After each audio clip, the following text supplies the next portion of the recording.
Capitol today, the House and Senate held their last floor sessions before going on break next week for Passover and Easter. It's a chance for a reset after weeks of tough negotiations in the divided legislature. Danny Spiewak joins us now live to tell us where some of the most important, most controversial bills stand right now. Danny?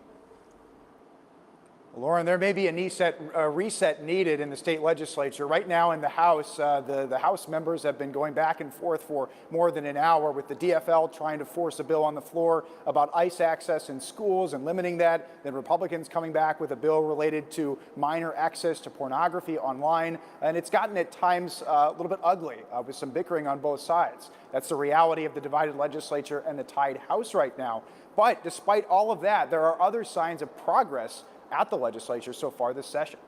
For the first time this session, the four legislative leaders had dinner this week to talk about their path forward. I think the one thing that I felt good about leaving that dinner was that we're all committed to getting some work done for the people of Minnesota. But with DFL Senate Majority Leader Erin Murphy holding a one-vote edge in her chamber and the House tied, nothing can pass without bipartisan support. I think the House is a bit of a question mark for us this year. The session so far has been a tale of two chambers. For example, the Senate DFL has rapidly moved bills through committee on gun restrictions and placing limits on federal immigration agents. But in the tied House committees, both parties' priorities have stalled, repeatedly ending in tie votes. There being 10 ayes and 10 nays, the motion does not prevail. The motion does not prevail. The motion does not prevail. On Thursday, the House DFL went on the offensive, attempting to put bills on the floor to ban assault weapons and limit ICE access on school grounds. If children are afraid to go to school, nothing else we do in this chamber matters. This bill does not do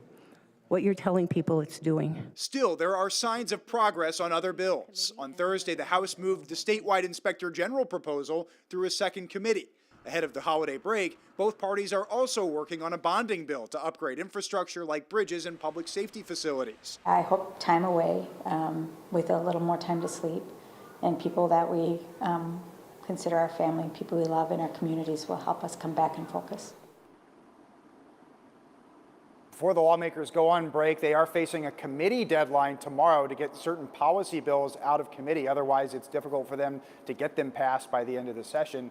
They'll come back in early April after their week off, and then they will go until mid-May. May 19th is the last day of the session. Back to you. So, Danny, we talked about those controversial bills on fraud, on guns.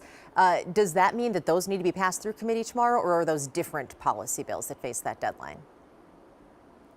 No, it's kind of different for each of those. Something like the assault weapons ban, that doesn't require state funding necessarily, so that is one that they would likely need to get done by tomorrow, although there are other ways for them to bring that back up. But some of the fraud measures like the Inspector General, it's state spending, so it doesn't apply to that rule with the deadline.